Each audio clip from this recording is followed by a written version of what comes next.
ഇന്ന് ഞാനൊരു ബ്രേക്ക്ഫാസ്റ്റ് റെസിപ്പിയാണ് ഇടുന്നത്. രാമേശ്വരം ഇഡ്ഡലി ഉണ്ടാക്കണേ. ഞാനൊരു കലത്തിൻ്റെ മുകളിൽ തുണി കെട്ടി അതിൻ്റെ മുകളിലാണ് നമ്മുടെ ഇഡ്ഡലി മാവ് തന്നെ സെയിമാണ് ഒഴിച്ചിട്ട് ആവി കയറ്റിയിട്ട് ഉണ്ടാക്കണതാണ്. സിമ്പിളാണ്, എളുപ്പം ഉണ്ടാക്കാനും പറ്റുന്നുണ്ട്. നല്ല ടേസ്റ്റും ഉണ്ടായിരുന്നു കഴിച്ചപ്പോൾ. അപ്പോൾ ഞാനത് ഇങ്ങനെ ഉണ്ടാക്കണതാണ്. 5-6 ഉണ്ടാക്കി ഞാൻ, കുഴപ്പമില്ല, നല്ല ടേസ്റ്റ്. പിന്നെ ഞാനൊരു സാമ്പാർ ഉണ്ടാക്കിയായിരുന്നു. പരിപ്പും കുറച്ച് സാധനങ്ങൾ മാത്രം, വെണ്ടയ്ക്ക, തക്കാളി, ഉള്ളി, പച്ചമുളക്, വേപ്പില, കുറച്ച് സാധനങ്ങൾ മാത്രമേ ഉപയോഗിച്ചിട്ടുള്ളൂ.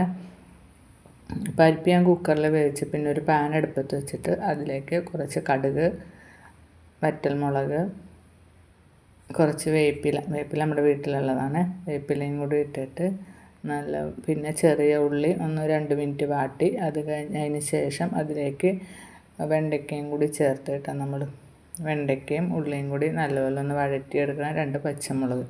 ഇഡ്ഡലിക്കുള്ള റെസിപ്പി ആയതുകൊണ്ട് ഞാൻ അധികം എരിവ് ചേർക്കുന്നില്ല. കുറച്ച് ഉപ്പോടെ ഇട്ട് ഒന്നുകൂടി വാട്ടിയെടുക്കട്ടെ കേട്ടോ. അപ്പോൾ പിന്നെ അതിനകത്തേക്ക് ഒരു ചെറിയ തക്കാളി കൂടി ഞാൻ ചേർക്കുന്നുണ്ട്. അതും ഞാൻ വഴറ്റാനായിട്ട് സൈഡിൽ വെച്ചിട്ടുണ്ട്. ഇനി ആവശ്യമായ പൊടികൾ ഞാൻ ചേർക്കുന്നത് കുറച്ച് മുളക് പൊടി ആവശ്യത്തിന് എരിവിന്, പിന്നെ കുറച്ച് മഞ്ഞൾപ്പൊടി, കുറച്ച് മല്ലിപ്പൊടി, പിന്നെ 2 സ്പൂൺ സാമ്പാർ പൊടി ചേർത്തിട്ടുണ്ട്.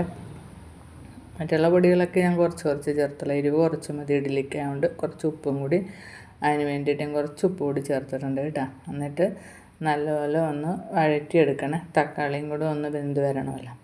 അതിന് ശേഷം ഞാൻ കുറച്ച് പുളിവെള്ളം ഉണ്ടാക്കി വെച്ചിട്ടുണ്ട്. ആ പുളിവെള്ളം ഇതിലേക്ക് ഒഴിച്ചു കൊടുക്കുകയാണ്. അപ്പോൾ തിളച്ച് വരുമ്പോഴത്തേക്കും നമ്മൾ കുക്കറിൽ അടിച്ചു വെച്ച പരിപ്പ് ഇതിനകത്തേക്ക് ഒഴിച്ചു കൊടുക്കുകയാണ്. ഇനി നല്ലപോലെ ഒന്ന് മിക്സ് ചെയ്ത് തിളപ്പിച്ചാൽ മതി. പെട്ടെന്ന് ഉണ്ടാക്കാൻ പറ്റുന്ന ഒരു ഐറ്റമാണ്. ഇച്ചിരി വെള്ളം ലൂസാക്കാൻ വേണ്ടി കുറച്ച് ചൂടുവെള്ളം കൂടി ചേർത്തിട്ടുണ്ട്. നല്ലപോലെ മിക്സ് ചെയ്യണം. അത് ഞാൻ ഈ പാത്രം പുതിയത് വാങ്ങിയതാണ്. പുതിയതല്ല, കുറച്ച് സമയം ഞാനപ്പോൾ ഉപയോഗിച്ചിട്ട് വെച്ചിരിക്കുക. അപ്പോൾ സാമ്പാർ അതിലേക്ക് ഒരു ഭംഗിക്ക് വേണ്ടിയിട്ട് ഒഴിച്ച് വെച്ചാണ്. അപ്പോൾ കുറച്ച് വേപ്പിലയൊക്കെ ഇട്ട് കുറച്ച് മല്ലിയിലയും കൂടെ ഇട്ട് നല്ല ടേസ്റ്റാണ്. മല്ലിയില ചേർത്ത സാമ്പാർ വേറൊരു ടേസ്റ്റ് ആയിരിക്കും. പിന്നെ അത്രയൊക്കെ ഉള്ളു. എല്ലാവരും സുഖമായിരിക്കണമെന്ന് വിചാരിക്കുന്നു. അപ്പോൾ എല്ലാവരും എൻ്റെ വീഡിയോ കാണണം, സബ്സ്ക്രൈബ് ചെയ്യണം, ലൈക്ക് ചെയ്യണം, ഷെയർ ചെയ്യണേ. അപ്പോൾ നമ്മുടെ ബ്രേക്ക്ഫാസ്റ്റ് ഇന്നത്തെ രാമേശ്വരം ഇഡ്ഡലിയും ഒരു പാൽ ചായയുണ്ട്, പിന്നെ നല്ല സാമ്പാറുണ്ട്. എനിക്ക് സാമ്പാർ ഇഡ്ഡലിയാണ് ഇഷ്ടം, അതുകൊണ്ട് ഇന്ന് ചമ്മന്തി അരച്ചില്ല. ഇന്ന് ഇഡ്ഡലിയും സാമ്പാറും മതിയെന്ന് വിചാരിച്ചു. സാമ്പാർ വിത്ത് ഇഡ്ഡലിയാണ് കോമ്പിനേഷൻ നല്ലത്. ദോശയ്ക്കാണെങ്കിൽ ചമ്മന്തിയാണ് എനിക്കിഷ്ടം.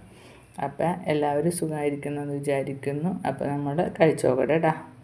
കഴിച്ചിട്ട് ഞാൻ നല്ല അഭിപ്രായം പറയാം. നല്ലതാണ്, കഴിച്ച് നോക്കിയപ്പം നല്ല ടേസ്റ്റ് ഉണ്ട്. സിമ്പിളായിട്ട് ഉണ്ടാക്കാൻ പറ്റും. ഓക്കേ.